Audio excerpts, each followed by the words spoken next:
Selamat malam KPW yang ada di Pancasari, Sidekarya, Batu Bulan. Pada malam hari ini kita boleh kembali lagi untuk bersama-sama belajar tentang kebenaran firman Tuhan. Pada malam hari ini saya akan mengambil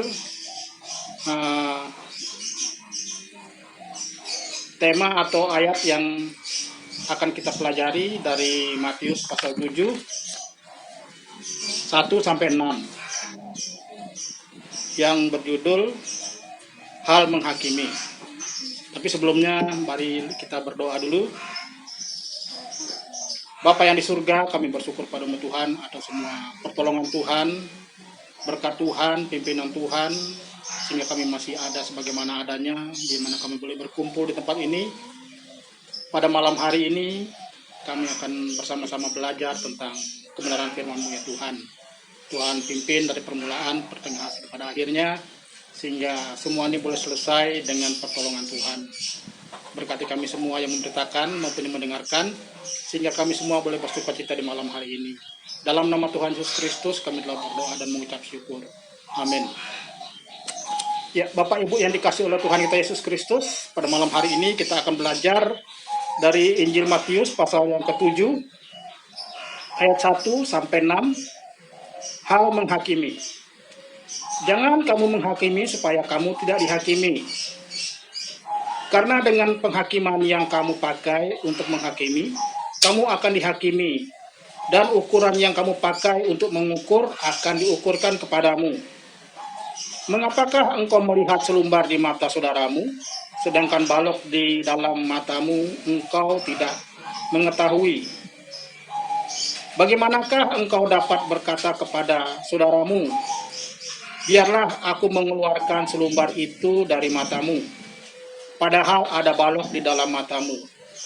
Hei orang munafik, keluarkanlah dahulu balok dari matamu, maka engkau akan melihat dengan jelas untuk mengeluarkan selumbar itu dari matamu.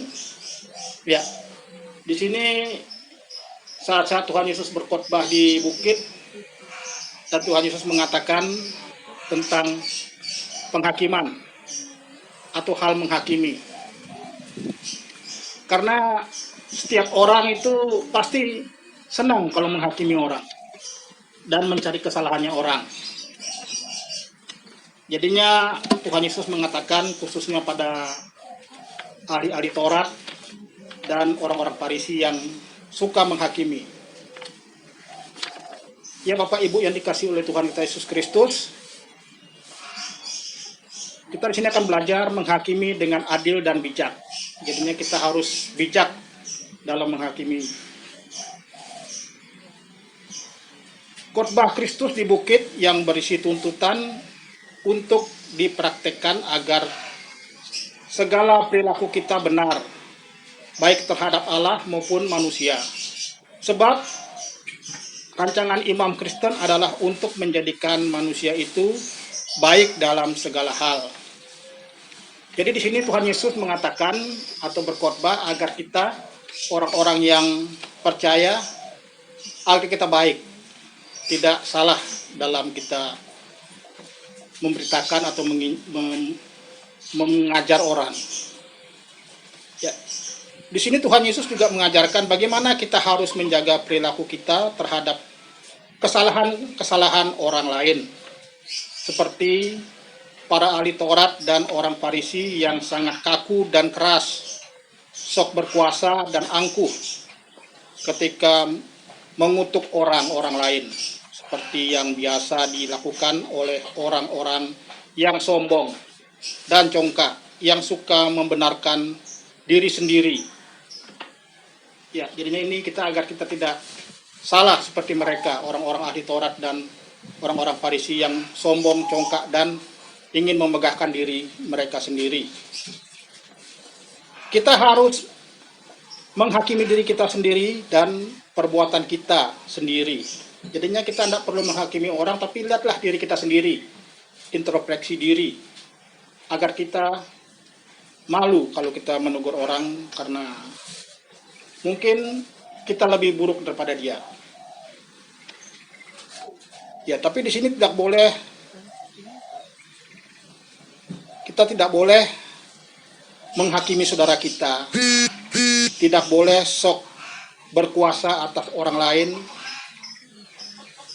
karena kita sendiri juga tidak ingin mereka bersikap demikian terhadap kita. Pedoman yang kita pegang adalah tunduklah seorang terhadap yang lain, jangan memegahkan diri, janganlah semua orang mau menjadi guru. Ya. Kadang-kadang kita ingin memegahkan diri kita dan ingin menjadi guru, menganggap orang lain itu lebih rendah daripada kita kerohaniannya dan kita lebih baik. Di sini kita juga bisa belajar, janganlah kita tunduk atau janganlah kita duduk di kursi penghakiman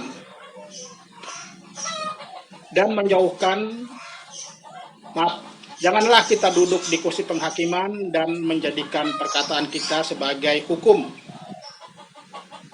bagi semua orang. Jangan kita menghakimi saudara kita, artinya kita tidak boleh menfitnah dia. Begitulah yang dijelaskan dalam Yakobus 4 ayat yang ke-11. Kita bisa baca di Alkitab kita. Janganlah kita menghina saudara kita, janganlah kita menghakimi dengan gegabah, tanpa dasar hanya karena rasa dengki dan watak buruk kita. Janganlah mengejek, menjelekkan orang, atau menduga-duga hal-hal yang menyakitkan hati mereka. Janganlah kita menghakimi tanpa belas kasihan dan tidak kenal ampun, atau dengan semangat membalas dendam. Ya, jadi kadang-kadang kita juga sering semangat untuk membalas dendam dengan keinginan untuk mencelakakan orang-orang yang kita benci. Janganlah kita menilai keadaan orang hanya berdasarkan suatu perbuatannya saja, sebab kita cenderung bersikap berat sebelah. Janganlah kita mengutuk mereka, orang munafik, sesat, iblis, dan lain-lain, karena hal-hal tersebut di luar batas kita untuk menghakimi hamba orang lain. Sedemikian rupa terjadi, janganlah menghakimi supaya kita tidak dihakimi. Ya. Bapak Ibu yang dikasihi oleh Tuhan Yesus Kristus, memang di sini kita boleh belajar tentang hal menghakimi. Di sini yang pertama, janganlah kamu menghakimi supaya kamu tidak dihakimi. Ya. Karena dengan penghakiman yang kamu pakai untuk menghakimi, kamu akan dihakimi, dan ukuran yang kamu pakai untuk mengukur akan diukurkan kepadamu. Ya, jadinya kita janganlah menghakimi orang, nanti orang itu akan timbal balik menghakimi kita juga, karena kita tidak lebih baik daripada dia. Di sini juga ayat yang ketiga, mengapakah engkau melihat selumbar di mata saudaramu, sedangkan balok di dalam matamu tidak engkau ketahui. Ya, jadi kadang-kadang kita sering melihat kesalahannya orang. Kita tidak tahu kesalahannya kita toleransi dengan kesalahannya kita, tapi kita melihat kesalahannya orang. Dan di sini Tuhan Yesus mengajarkan agar kita tidak melakukan hal-hal yang demikian. Makanya dikatakan sama Tuhan Yesus, kasihilah sesamamu manusia. Iya. Jadi kita harus mengasihi, bukannya kita menghakimi tapi mengasihi. Belajar untuk bersama-sama mencari kebenaran. Bagaimanakah engkau dapat berkata kepada saudaramu, biarlah aku mengeluarkan selumbar itu dari matamu, padahal ada balok di dalam matamu. Bagaimana kita bisa mengajak orang untuk bertobat sedangkan kita sendiri masih hidup dalam dosa? Jadinya semua itu seperti orang buta menuntun orang buta, akhirnya sama-sama terjerumus di dalam lubang. Di sini, hai orang munafik, keluarkanlah dahulu balok dari matamu, maka engkau akan melihat dengan jelas untuk mengeluarkan selumbar itu dari mata saudaramu. Ya. Jadi di sini orang-orang yang sok benar dan melihat kesalahannya orang, itulah orang munafik. Di sini keluarkanlah dulu balok dari matamu supaya engkau dapat melihat. Kadang-kadang kita tidak bisa melihat kebenaran karena ditutup oleh balok-balok dosa di matanya kita. Dan kita bisa melihat kesalahannya orang. Kesalahannya kita tidak bisa lihat. Dan kita bisa menghakimi orang dan toleransi dengan apa yang kita lakukan, kejahatan-kejahatan yang kita perbuat. Ya, jadinya di sini jelas sekali ya Bapak Ibu yang dikasih oleh Tuhan Yesus Kristus bahwa kita ini sebenarnya hidup tidak harus menjadi hakim, karena hakim itu adalah haknya Tuhan atau haknya Kristus nanti pada kedatangan yang kedua. Karena Kristus datang ke dunia ini bukan untuk menghakimi, tapi untuk menebus dosa orang-orang yang akan dihakimi oleh Tuhan. Dan dialah yang menebus. Jadinya nanti pada saat kedatangan yang kedua baru Kristus menjadi hakim dan kita tidak ada lagi untuk bisa bertobat. Ya. Jadi di sini Bapak Ibu yang dikasih oleh Tuhan Yesus Kristus, kadang-kadang kita sering melihat kesalahannya orang, kita sering melihat teman-teman kita, saudara-saudara kita bahwa orang ini tidak bisa bertobat, orang ini tidak punya iman, orang ini selalu saja melakukan hal-hal yang buruk. Kita sebenarnya tidak ada hak untuk menghakimi mereka, kita hanya mengajak mereka untuk memperkenalkan Injil kepada mereka, agar mereka boleh melihat kebenaran yang ada di dalam Injil itu. Ini di sini kita pun tidak luput dari dosa, karena kalau kita mengaku kita tidak berdosa, kita berarti orang-orang yang munafik. Ya. Jadinya kita di sini bisa belajar tentang bagaimana tingkah laku kita dalam kita bersekutu. Kadang-kadang kita bersekutu, kita melihat teman-teman kita membanding-bandingkan, dan kita menjadi orang-orang yang sering menjadi menghakimi dan sombong. Jadi di sini kita adalah harus saling merendahkan diri satu sama lain, saling merasa memerlukan satu sama lain, sehingga persekutuan kita itu boleh berkenan di hadapan Tuhan.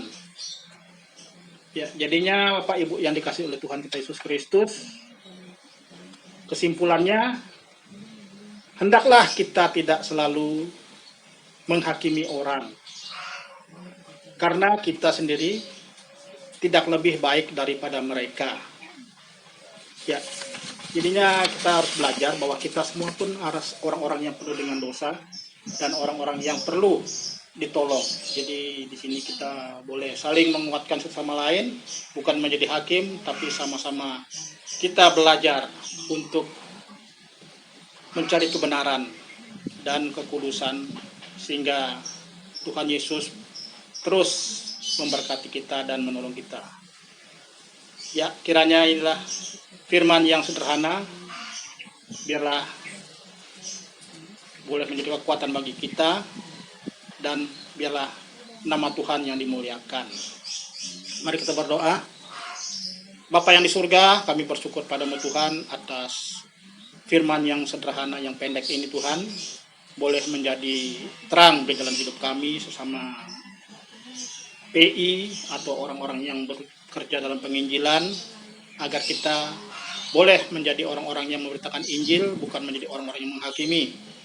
Dan kita boleh saling menguatkan satu sama lain, saling menopang, saling peduli, sehingga apa yang kami bicarakan malam hari ini boleh menjadi suatu terang bagi jalan kami ya Tuhan, dan kami boleh menjadi pelaku-pelaku firman.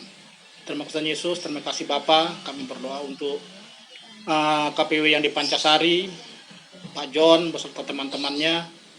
Tuhan pimpin, Tuhan sertai mereka dalam keadaan yang sulit sekarang ini. Tuhan tolong agar mereka tidak kendor dan tidak goyah dalam persekutuan mereka. Kami juga berdoa Tuhan untuk Pak Martin dan teman-temannya di Sidakarya. Tuhan juga tolong agar mereka pun lebih giat untuk terus bersekutu untuk terus mencari kebenaran, biar mereka boleh terus melakukan hal-hal yang berkenan di hadapan-Mu ya Tuhan. Juga Pak Denny yang di Batu Bulan, Tuhan juga memberkati dalam kegiatan-kegiatannya, pekerjaannya, segala apa yang ia lakukan, Tuhan campur tangan sehingga semua boleh berjalan dengan baik. Terima kasih Tuhan Yesus, terima kasih Bapak. Kami juga berdoa ya Tuhan untuk Bapak Gembala kami yang masih berobat di Singapura. Tuhan menolong agar Bapak Gembala kami boleh Tuhan terus pakai untuk menjadi gembala yang baik, gembala yang berkenan di hadapan-Mu ya Tuhan. Segala dokter, perawat, alat-alat medis yang digunakan untuk menolong Bapak Gembala kami, Tuhan berkati. Biarlah boleh menjadikan Bapak Gembala kami sehat kembali dan boleh menjadi gembala kami yang berkenan di hadapan-Mu ya Tuhan. Juga Mbak Noni yang mendampinginya, Tuhan berkati, berikan kesehatan, kekuatan, sehingga beliau pun penuh dengan sukacita saat-saat menemani orang tuanya ini ya Tuhan. Terima kasih Tuhan Yesus, terima kasih Bapa, berkati gerejamu GBI Kalvari Denpasar. Tuhan juga menolong gerejamu dalam keadaan yang sulit ini. Biarlah Tuhan terus menggerakkan hati orang-orang untuk peduli dengan gerejamu ya Tuhan. Para perancang, para pekerja, para pelayan, Tuhan berkati agar mereka boleh melayani Engkau dengan hati yang penuh dengan sukacita, sehingga gerejamu boleh terus bertahan di dalam pandemi ini ya Tuhan. Berkati juga seluruh orang-orang yang dalam keadaan sakit, Tuhan menolong agar mereka semua boleh Tuhan berikan kesembuhan, kesehatan melalui makanan minum yang dikonsumsi sehingga mereka boleh kembali baik. Terima kasih Yesus, terima kasih Bapa. Inilah doa ucapan syukur kami ya Tuhan yang kami naikkan dalam nama Tuhan kami Yesus Kristus. Amin. Ya, Bapak Ibu yang dikasihi oleh Tuhan Yesus Kristus, sini kita boleh memuji Tuhan dengan pujian yang kita nyanyikan. Ajar kami Tuhan menghitung hari-hari.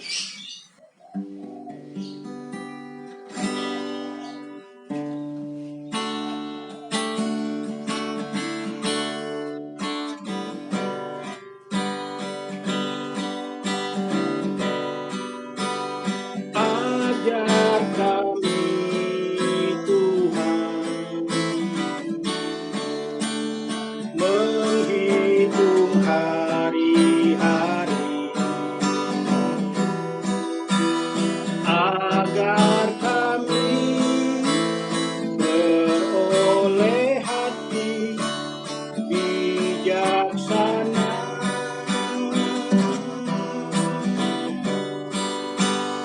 Ajar kami Bapa hidup dalam jalan, agar semua rencanamu digenapi.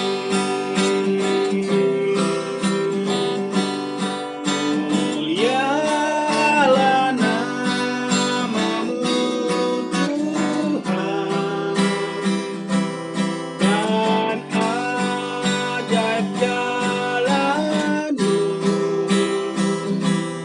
Pimpin kami di setiap waktu. Besar setiamu Tuhan, agunglah karya-Mu. Yesus, kami bersyukur padamu.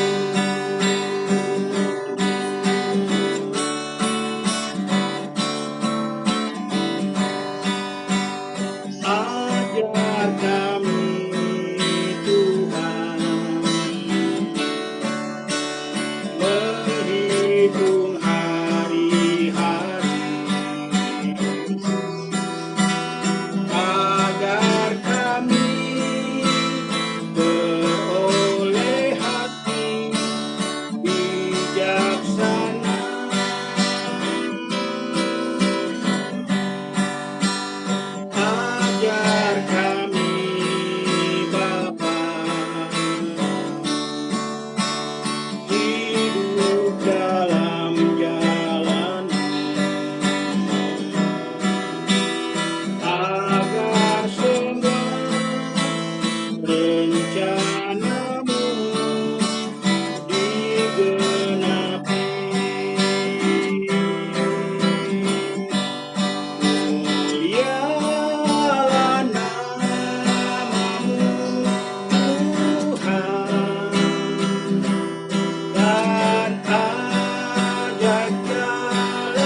Tuhan Yesus memberkati.